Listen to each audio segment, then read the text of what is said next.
नमस्कार प्रिय विद्यार्थियों, मैं राजेंद्र सिंह यूट्यूब चैनल शिक्षाविद राजेंद्र सिंह पर आपका हार्दिक स्वागत करता हूं। आज मैं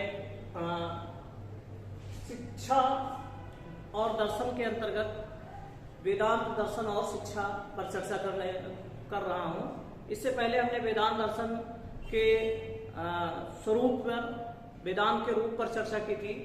आज हम जो किसी भी दर्शन को जानने के लिए उसके मीमांसाओं को जानना जरूरी होता है, तत्व मीमांसा, ज्ञान मीमांसा और आचार मीमांसाओं पर चर्चा करते हैं, तो उससे ये निष्कर्ष निकलता है कि इनके बारे में वेदांत की क्या सोच है, क्या कहना चाह रहा है। वेदांत की जब हम बात करते हैं तो शंकराचार्य के अद्वैत वेदांत पर ही हम विशेष रूप से चर्चा करते हैं।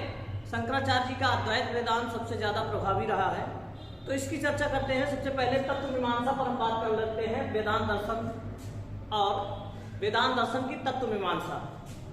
अद्वैत वेदांत जो है, आप कह सकते हो वेदांत क्या, अद्वैत वेदांत दर्शन की तत्व मीमांसा पर हम चर्चा कर लेते हैं। शंकराचार्य जी ने कहा, सबसे पहले शंकराचार्य जी ने कहा, इस पर चर्चा कर रहे हैं। शंकराचार्य जी का कहना था कि इस ब्रह्मांड के मूल में केवल ब्रह्म है। शंकराचार्य जी इस बात को स्वीकार करते थे कि इस ब्रह्मांड के मूल में, मूल तत्व में जो उसकी जड़ है, उसमें केवल ब्रह्म है, और ब्रह्म जो है वो अनादि और अनंत है तथा निराकार है। शंकराचार्य जी कहते थे कि ब्रह्म जो है वो अनादि, अनंत और निराकार है।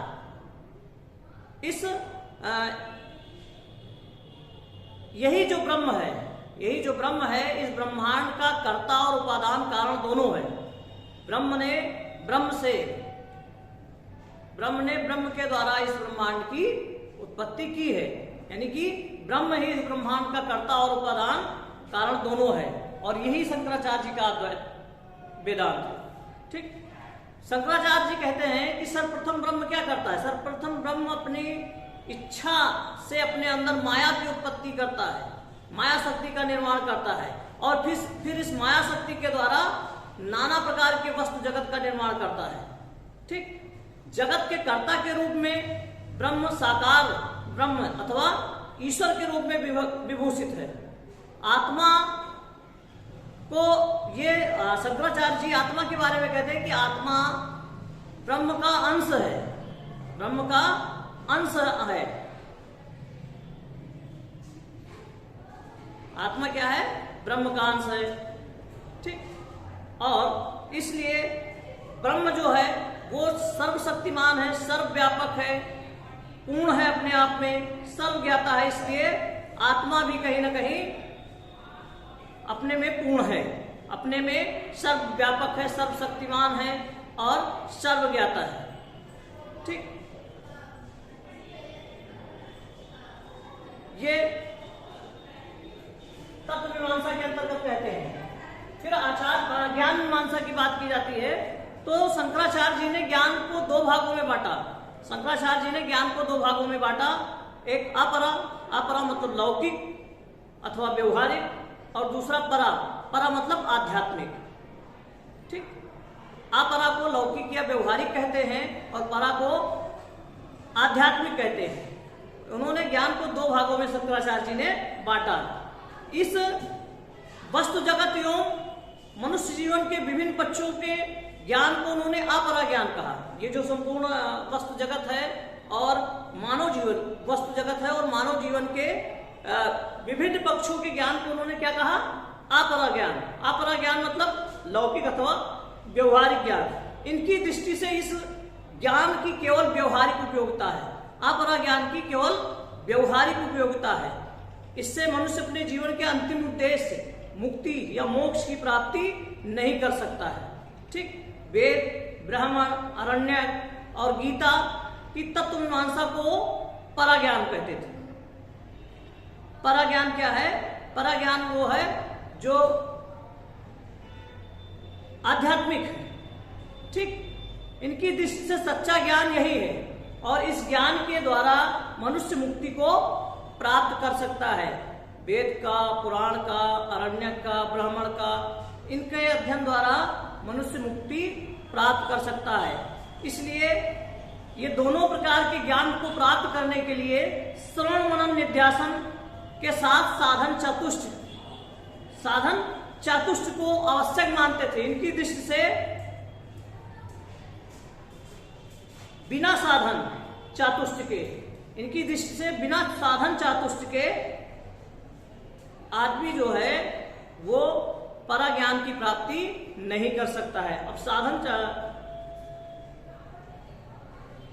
साधन चतुष्ट क्या है, आप लोग बताएंगे साधन चतुष्ट क्या है? पहला है नित्य अनित्य वस्तु विवेक।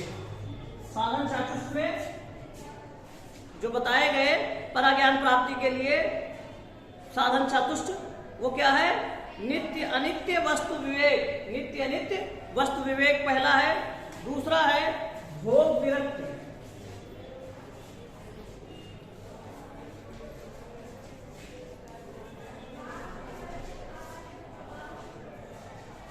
भोग विरक्ति।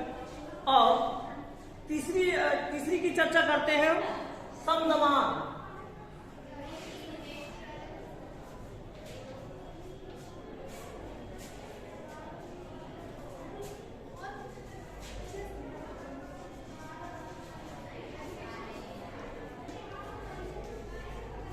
समदमान संयम। और चौथा है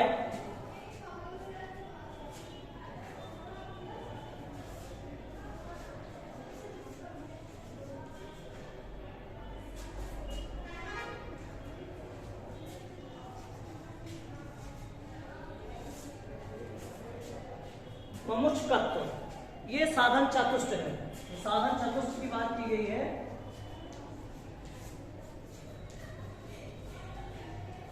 साधन चतुष्ट की बात की गई है और साधन चतुष्ट यही है। ठीक, फिर बात कर लेते हैं हम अपरा। ये आचार मीमांसा की बात कर लेते हैं। आचार मीमांसा के बारे में वेदांत का क्या कहना है, द्वैत वेदांत का क्या कहना है। मनुष्य जीवन के शंकराचार्य जी ने मनुष्य जीवन के दो रूपों में मनुष्य जीवन को विभाजित किया। एक अपरा यानी जिसको हम भौतिक कहते हैं या व्यवहारिक कहते हैं, और दूसरा परा यानी आध्यात्मिक।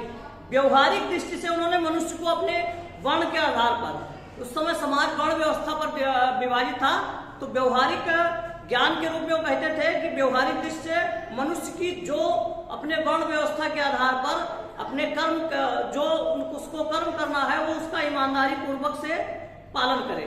जो जिसके जो कर्म निश्चित किए गए हैं वो ईमानदारी पूर्वक से उसका पालन करे। ये व्यवहारिक ज्ञान है। और इनका विश्वास था कि मनुष्य अपने वर्ण कर्म को जितनी अधिक निष्ठा और ईमानदारी से करेगा वह व्यवहारिक दृष्टि से उतना ही सफल होगा। यानी कि समाज में जिसके जो दायित्व हैं, जिसके जो कर्म निश्चित किए गए हैं, वो अपने दायित्व और कर्मों का पूर्णतया पालन करे ईमानदारी पूर्वक। ये व्यवहारिक दृष्टि से ज्ञान हुआ।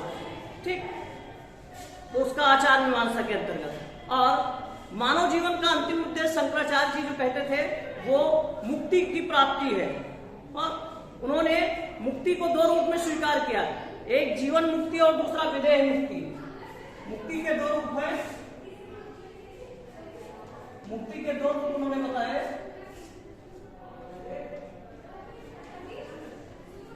जीवन मुक्ति और दूसरा जो बताया विदेह मुक्ति। विदेह मुक्ति, जीवन मुक्ति और विदेह मुक्ति, ये दो बताए मुक्ति के रूप।